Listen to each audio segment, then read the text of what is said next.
Okay, the session is now being recorded. So, ang ating topic is all about the uh, introduction to principles of communications, no? So, ito yung pinaka-foundation ng ECE. The way, paano ba tayo nagko-communicate? So, I'm Engineer Carlo N. Romero. So, I am a CN engineer, professional electronics engineer, a graduate of Masters of Engineering, major in ECE, Cisco Certified Network Associate, a Certified Cabling Test Technician. Also, meron tayong license no sa radio. Ang aking call sign is 4I1GIZ. And recently, na kapasa doon sa certification of Mechatronics and Automation Engineer. So, we are one of the pioneers ng program na ito, no? So anyway, ito yung aking uh, brief uh, background, okay? So tayo rin ay licensed professional teacher, hindi ko na isama dito. So anyway, to begin with our what is communications? Actually, ang communications, ang ating dahilan kung bakit tayo nagko-communicate is to transfer, convey information from one point to another, no? Uh, Usually, communication system, sending and reception, but cannot be processed or cannot be transferred from one point to another, lalo na kung malayuan, without electronic means. That's why it is processing of information by electrical or electronic means. So diyan pumapasok tayong mga ECE. Okay, kung titingnan natin yung ating block diagram, ang information, nandun yung mga sources, like yung analog and or digital source. For example, analog signal can be voice, audio, images, no? Ngayon, yung mga yan ay hindi yan matatransfer without using a transmitter. A transmitter is a collection of electronic devices, no? Na gumagawa ng mga processes such as modulation, encoding, encryption, something like that. Then padadaanin mo sa channel, dalawang klase ang channel. Meron tayong, tandaan nyo ang channel, dalawang klase yan. May tinatawag na wired, may tinatawag na wireless. Yung wired, yun yung gumagamit ng yung mga naka-wire like coaxial cable, UTP cable na ginagamit sa mga data communications. Meron tayong optical fiber. Tandaan nyo kasi, no, kung titingnan natin mabuti, no, let me add this. Kuha lang ako ng aking yung pang sulat, no. Idagdag ko na rin to dito, no, since we are discussing here, no. Tatlo kasi sa channel, guys, no. Tatlo yung sa channel, no. Let me write this, no. Okay. Okay, so ito, no. So channel, meron tayong meron tayong electrical signal. Ito yung mga sources, no. Electrical signal, no. So ito yung gumagamit ng copper cable. Ito yung gumagamit ng mga UTP. Coaxial. Meron ding RF o radio frequency. Yan yung wireless. Example niyan, Bluetooth, LoRaWAN, WiMAX, so and so forth, Wi-Fi, no? Tapos meron din tayo tinatawag na light. Ito yung kumbaga sa sa optical fiber. Kumbaga sa yun yung mga channel na ginagamit natin to convey information. So yung wireless dito, ito yung radio frequency. Okay. Ngayon, napapansin niyo dito yung noise, usually nakaka-affect sa channel. Kapag less than 30 megahertz, no? Ah, susceptible, kumbaga parang susceptible to noise, no? Like yung mga thunderstorm, 'di ba? Yung mga uh, tinatawag mga external noises, no? Pero usually channel lang ina-apekto niya. Pero dito pwede rin magka-noise. Na kaya kami mga tinatawag ng thermal noise eh.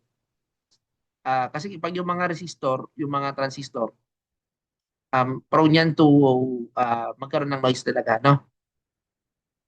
Ngayon, receiver, ito yung kabaliktaran ng transmitter, collection din siya ng mga electronic devices, pero more on receiving, no? More on receiving, no?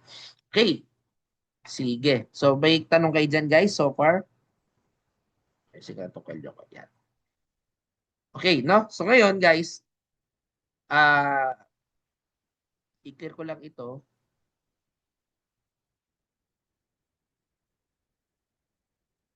Clear natin.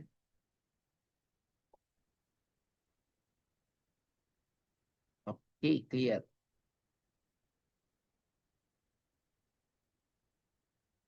So, ito yung mga sources, alphabet, no? Types of information, radio, wireless, telephony, telegraph, transmitter, collection of electronic components, ito yung sinasabi ko kanina. So, mga process involved transmitter, adyo yung modulation, multiplexing, ito yung combining different signal, no? Pwede ka dito mag FDM, mag time division. Usually ang FDM ginagamit sa analog. Ito ginagamit sa digital. May synchronization kasi ito, no? Ah, meron ding yung mga CDMA o later na 'yon, no. Ito modulation sa analog may AM, FM, PM. So, 'yun, no. Ito tinatawag to na angular modulation or angle modulation. Kasi nga frequency nagbabari. So, encoding ito yung ginagamit for digital conversion from analog to digital na nag-encode ka by in terms of binary na 1 or 0. Encryption, security ng information. Di ba? And pre-emphasis ginagamit to sa FM para one of the goal is to mapaganda yung quality no ng ating information. Usually IFM ginagamit kasi to as audio, no? Kung sa television, yung AM naman, vestigial sideband AM naman sa video. Okay, so kung naalala nyo, no? Yan na para sa TV. So basically, yun yung mga processes involved sa transmitter. No? Ngayon, syempre dadaan ng channel. Sabi ko nga, tatlong klase yung channel natin eh. Isang wired, isang wireless. No, pero yung wired, dalawang klase yung wired. Pwedeng sa electrical or copper, pwedeng optical. No? Although no, yung ngayon may mga tinatawag na tayo Li-Fi, light fidelity, na kung saan light could be transmitted wireless. Imagine that, no? Pero yun ay naka limit lang sa closed space, no, ginagamit for example for medical purposes na kinakailangan ng mas mataas mas mabilis kaysa doon sa wireless doon sa naka-wired, no. But anyway, sa ngayon ito muna optical light kasi ang optics guys, tandaan nyo, example yun yung LED, kino-convert yung electrical to optics. Ngayon kapag na-convert yung light, nagta-travel yan through reflection. Ito yung light, no. So ito yung tinatawag na core ng optical fiber. Tapos sa wireless, yan yung radio frequency. Okay, another collection of electronic components no that accept that transmitted signal, no. Yan yung receiver naman, no. Ito naman yung andito yung kumbaga sa nandito yung demodulation, lahat mo yung mga sa receiver yan. Demultiplexing, decoding. So nandito sa lahat sa receiver, no? Tandaan niyo yung part na yan. Okay, so I hope klaro yung part na yan. Next ay this one. Oh, ito yung sinasabi, no? Ang noise guys is an electronic voice, unwanted form of electrical energy. O pag sinabing unwanted, hindi mo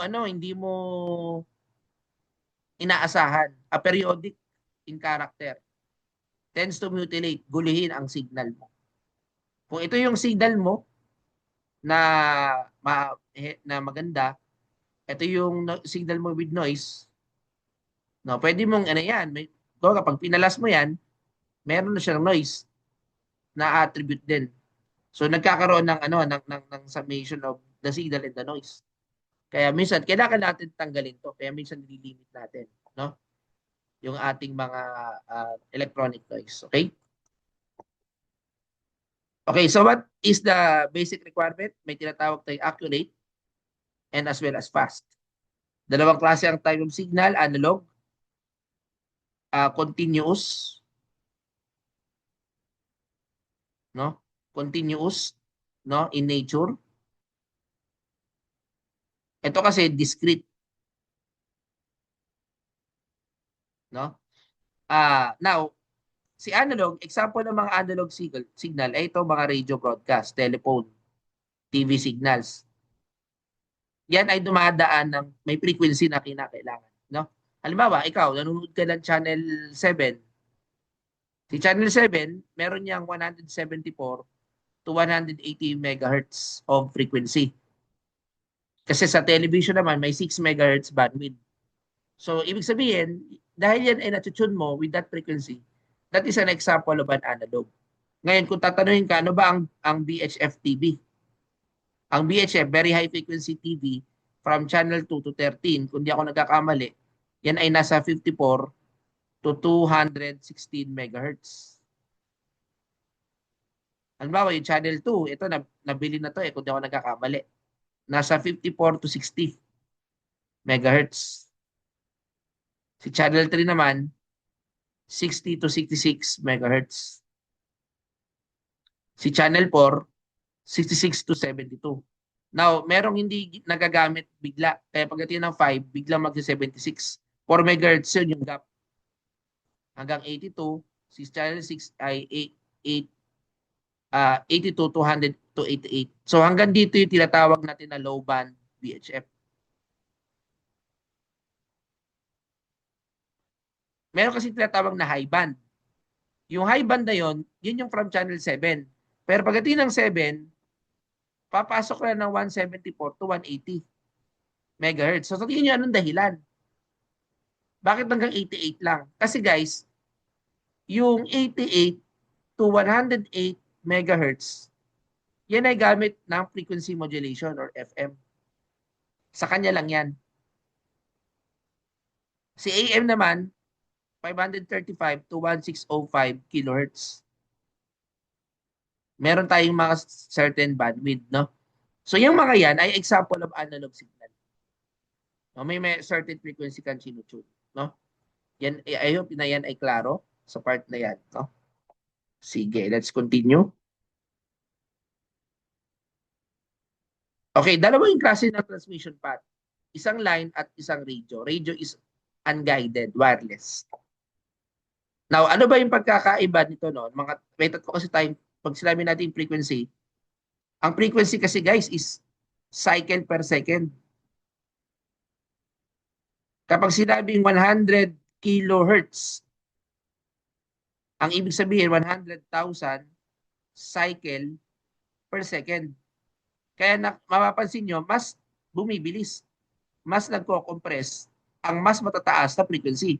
Kaya makikita nyo sa FM, may mga nakikita ka nagko-compress. Ibig sabihin, yan yung ibig sabihin ng frequency, no? Meron naman nag-expand. Kasi 100 cycle. Ang isang cycle kasi ng waveform natin ay ito. Ito yung 0 to let's say 0 to 2 yan, no? Isang cycle yan. 360 degrees. No? Yun ang wavelength na tinatawag. Distance between 2 points of a similar cycle is of an periodic wave. Isang wavelength ito. Tandaan nyo, ang wavelength is C over F, where C is the 3 times 10 raised to 8 meter per second. Yan yung speed of light divided by the frequency. Now, kapag tumataas si frequency, bumababa itong wavelength. Ginagamit yung konsepto na yan pagdating sa antenna design. Now, yung bandwidth, may portion tayo ng electromagnetic spectrum na nakapag-o-occupy. Halimbawa, si FM, 88 to 108 MHz. No? So, yun yung example ng bandwidth. No? So, yun yung mga basic concepts ng communications na dapat nating maintindihan pagdating sa uh, introduction. No? Now, ito yung nomenclature. Ito, guys, as an ECE, dapat kabisado natin to. Lalo na kung kayo sa mga aspire no, sa radio examination, may mga tanong tungkol dito. No? Halimbawa, ang extremely low frequency, ginagamit yan sa mga power line. Kapag naman voice frequency, audio yan, audio. Kapag naman tinatawag naman natin na very low frequency, meron tayong 3 to 30 kilohertz. No, 3 to 30 kilohertz, very low frequency. Kapag naman low frequency, yan yung mga ginagamit sa navigation. O major frequencies kasi yung 535 to 1605 sakop dito. O kasakop dito no, yung 535 to 1605 kilohertz ay sakop dito. Okay? So ito naman yung nasa AM radio. Now, high frequency naman, ito yung citizens band. Ginagamit sa radyo. No, kung kayo ay may radyo, dapat make sure na ito ay within the high frequency. Ito kasi, kung ito, ang medium frequency kasi nag-utilize ng ground propagation, kaya nga mas malayo nararating ng AM kasi ground. Ito, gumagamit na ng skywave. Pag sinabing skywave propagation, meron siyang reflection. Etong very high frequency, gumagamit siya ng space wave or direct wave. Pag sinabing space wave, line of sight. O example yan ng FM. Nandyan din yung VHF TV na nasa 54 to 216 MHz. Okay, ang ultra high, ito ginagamit sa UHF TV. No? Land mobile services, cellular phone. Then sa mga satellite at radar, gumagamit na ng super high at extremely high. Take note guys, no? Ang microwave frequency band, nasa 1 to 300 GHz. Then frequencies beyond EHF, yun na yung mga optical frequencies. So tandaan niyo yung mga yan, no? Yung frequency nomenclature, napaka-importante yan sa atin, no? Basic yan ng electronics engineering, no? Pagdating sa sa communication systems, no? Okay, so ngayon ito a little discussion ng history. Si Joseph Henry pala ang nag-transmit ng first practical electrical signal. Telegraph naman si Morse, kaya nga naipaliwanag sa kanya. Kaya kung halimbawa mag-e-exam kayo ng class A, ako class B kasi ang aking radio. Hindi pa ako nag-exam ng class A, yun yung may Morse code, no? Si Facsimile naman 1843, yun yung mga printed pictures, no? Now si Maxwell, kung meron kayo electromagnetics, nag-postulate siya ng electromagnetic radiation theory. Si Rees naman, telephone. Actually, laging controversial to, no? Kasi parang may dispute noon kung sino ang unang nag-publish ng telephone. May sinasabing si Alexander Graham Bell. Pero kung titinan mo, yung idea, nauna niya itong magawa. Kasi nag-develop siya ng telephone na musical tone. Yung nga lang, ang malaking pagkakamali niya, bakit yun ang kanyang ginamit? Mas maganda voice. Na yun naman yung ginawa ni Alexander Graham Bell. Kaya pagdating sa patenting, napakinggan si Graham Bell na nagsabi, nag-invento ng telephone. Although meron silang nun, parang pagtatalo, no?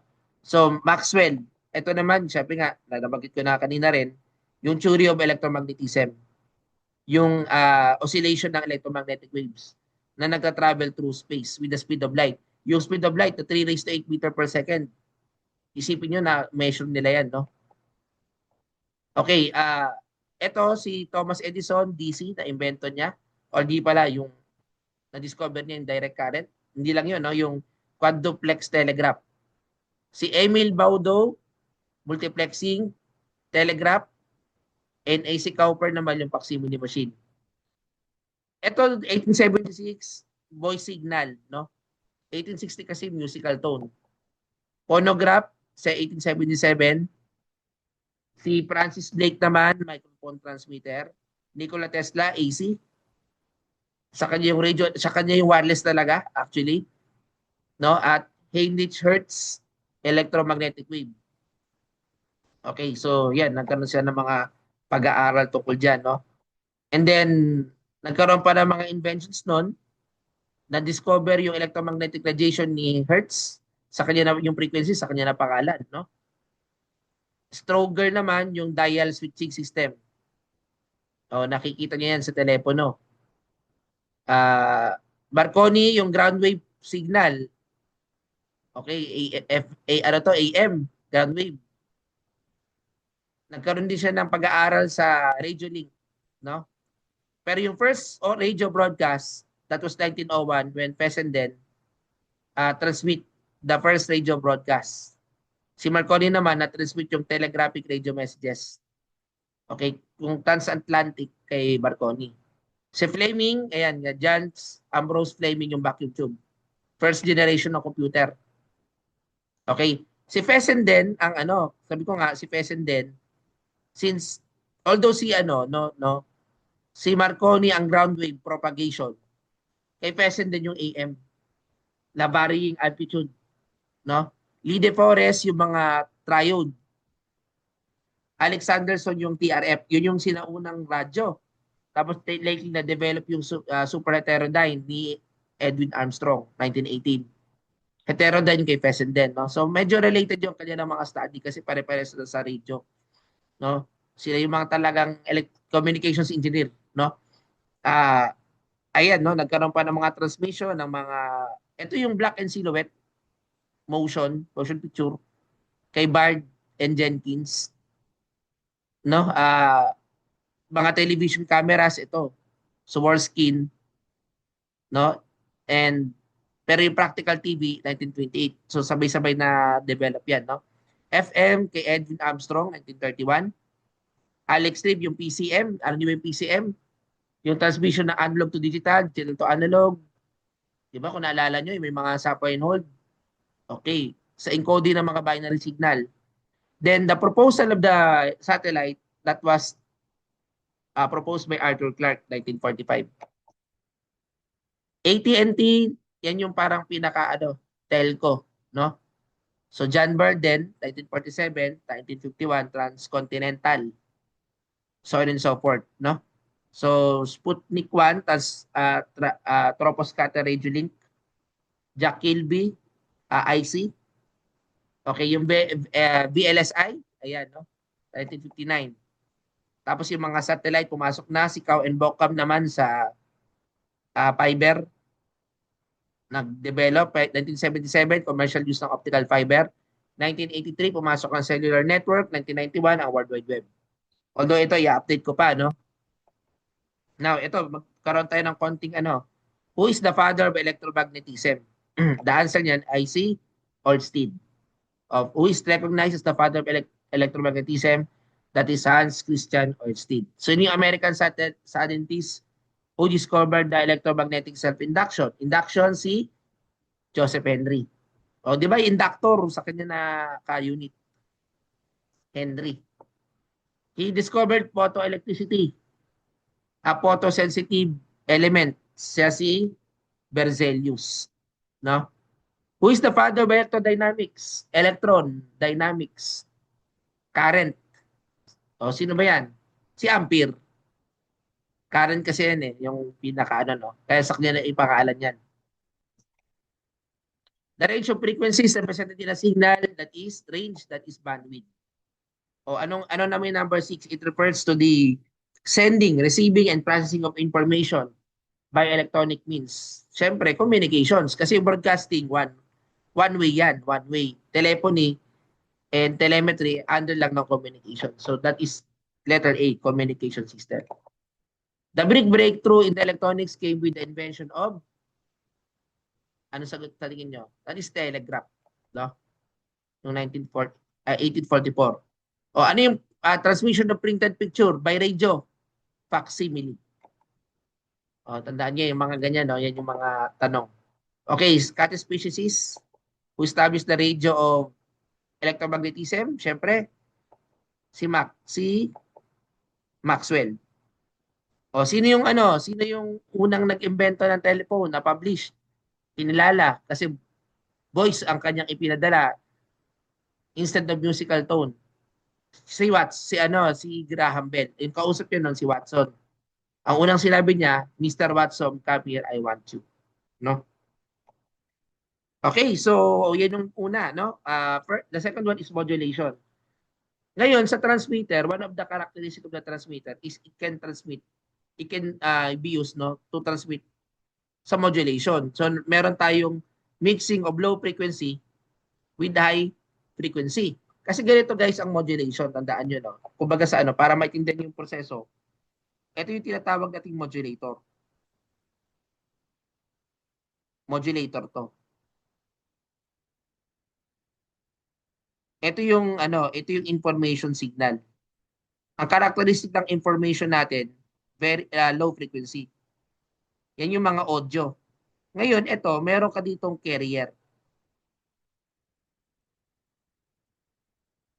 Ang carrier, okay, no? So, kumbaga sa ito yung carrier. Pag sinabi natin carrier, yun yung mga high frequency signal. Ngayon, kung ikaw ay AM modulator, for example, magkakaroon ka kapag no modulation at all, ganito pa. Tapos kapag nagkaroon ka ng modulation, dahil AM yan, nagbabari yung amplitude. No? So, yun yung ibig sabihin ng modulated signal. That is the process by which some characteristic of a high frequency, yan yung carrier mo, is varied in accordance with the instantaneous value. Ito naman yung modulation signal. Tandaan niyo yung part na yan. No? Yan yung definition ng modulation. So, kinakailangan talaga yan. No? Lalo kapag mga analog. Okay, ang modulation, continuous wave, is carrier, is a sinusoid. Meron din namang by pulses, by discrete level, square wave. On is, ito yung 1, 0 yung off, logic 0. No? Okay, as you notice, analog is modulated proportional to the modulating signal or to the information signal. Ito yung AM, ito yung FM. Nagbabari yung frequency ng FM. Si phase, nagbabari din yung frequency pero nagbabago ng shift. Si digital naman, in terms of 1, 0. Ang counterpart niya ASK, FSK, and the PSK. Later, we will be discussing pagpasok natin ng digital com. No? So, bakit ba tayo nag-modulate? Una, kasi kung titingnan nyo sa antenna length, ang binagbabasihan natin, galing dito sa pinaka-formulang ito. So, kinakailangan i-vary mo itong frequency para magbago to. Kaya ginagamit to to reduce antenna length. Para ma-reduce mo yung antenna length, kinakailangan taasan mo yung frequency. O ano pa? Reduce noise. Totoo yan. No? Frequency assignment. Kaya hindi tayo nagkakaroon ng bawa sa isang station, dalawa yung naririnig mo kasi merong naka-assign. Halimbawa, si 90.7 nasa lab radio yan. 95.5 Pinas FM. May kanya-kanya silang frequency assignment. Kundi, magkakaroon ng interference. No? Itong multiplexing, combining different signal into one communication channel, may FDM na ginagamit for analog at time division multiplexing for digital. And as well, we are overcoming equipment limitation. Yun yung mga nagiging reason. No? Okay. Next. Ito yung guys, magsisimula tayo sa amplitude modulation. Ito guys, by the way, no? Ito yung tinatawag natin na Vmax, no? Okay, Vmax. Ito yung tinatawag na Vmin. Okay, ngayon yung imaginary line na yan, tinatawag din na envelope. Imaginary line yan, no? So, ito yung peak to peak. ng signal. Kaya masasabi natin dito guys, no? Kung meron kayong formula, ah meron tayong Vmax minus Vmin all over Vmax plus Vmin. Mamaya mag-discuss ko yan. Pero yan yung kumbaga konsepto ng analog signal. Continuous in nature. Okay, clear lang natin. Yan. Next. Okay, yung frequency varying, no? Kasi ganito yan guys, no? Si AM, nagbabaris yung amplitude.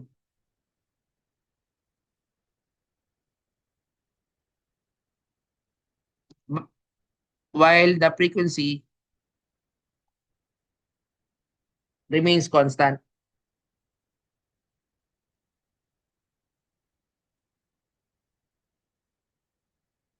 Si FM naman, nagbabaris ang frequency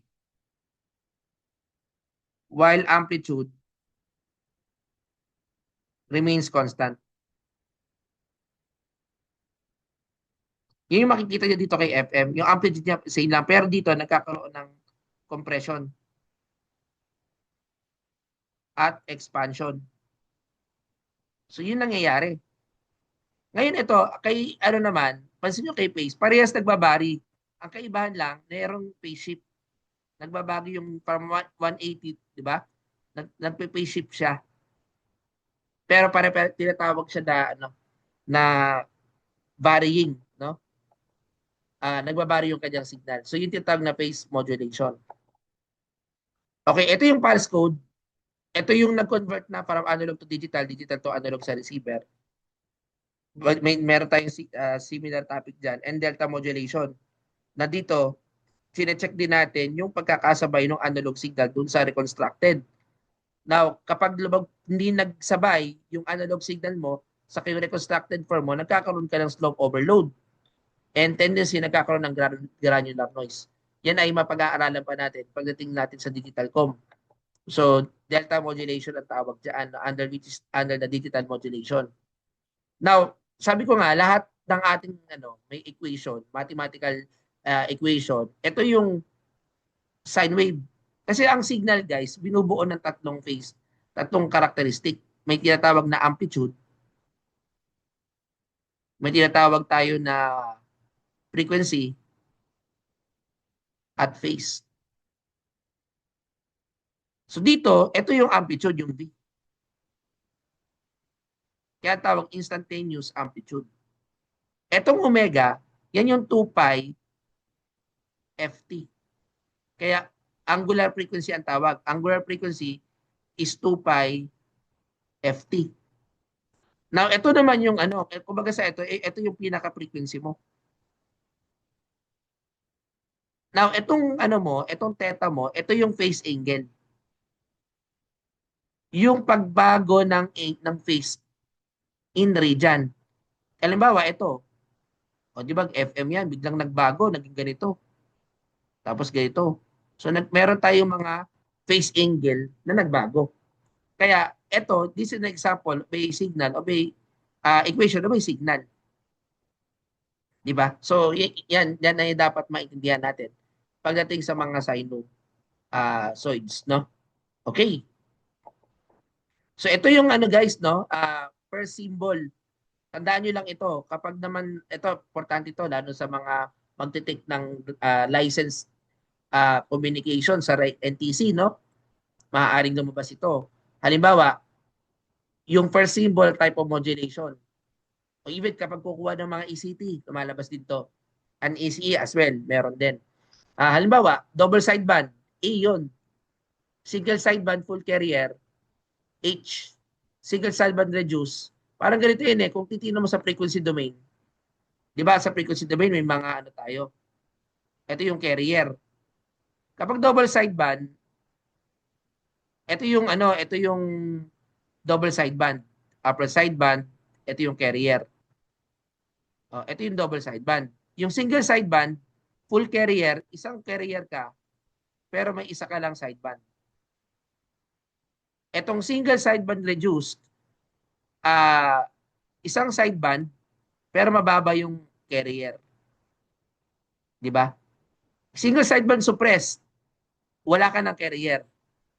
Oh, no? So, tandaan niyo yan. No? Independent sideband, ito yung mga usually uh, independent sa kanyang carrier. Ito lang vestigial, ginagamit sa AM to. Vestigial sideband AM. No? Now, yan yung mga code niya. Sinabi ko A3E. Ibig sabihin yung A, yan ay double sideband ang ginagamit ko. Ngayon, ano naman tong 3? Yan yung under sa second type of modulation o yung second symbol. Meron tayong ano, ito yung uh, second symbol. Okay, anyway, ito first pa rin to and dito yung second symbol. Okay, pag analog 3. Kaya pag sinabi nating F3E, ang ano mo, type of modulation, FM, analog to in nature.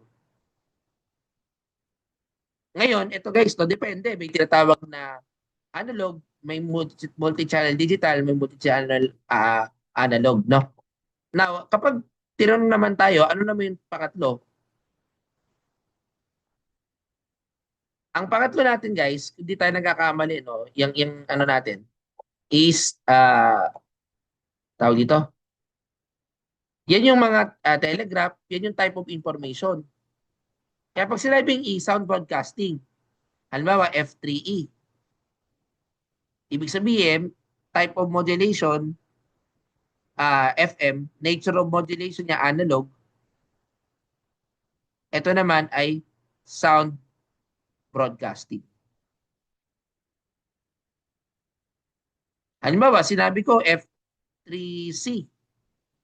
O, pag sinabi itong FM, ito ay analog, pero yung kanyang type of information, facsimile. Transmission of printed pictures, no? Through radio. Okay? So, pag F, video. Halimbawa, sinabi ko F3F. Transmission niya is television by video, no? So, yan yung mga dapat nating matandaan. Although meron pang fourth symbol and third, ay fifth, pero yung tatlo yung ginagamit. Ito yung example ng fourth details of signal. Yan ba ay ano? Yan ba ay ano bang ano niyan? Ano ba yung quality niya? Monochrome, color, ano kaya yung sound commercial quality. Yung fifth naman is the type of multiplexing. Time division, ginagamit for digital, frequency division for analog, and so forth. No? So yun yung ating mga ginagamit natin as the symbol, no? The fifth symbol. Okay? Any question, guys? Yan yung topic natin bago tayo mag-proceed sa isang topic.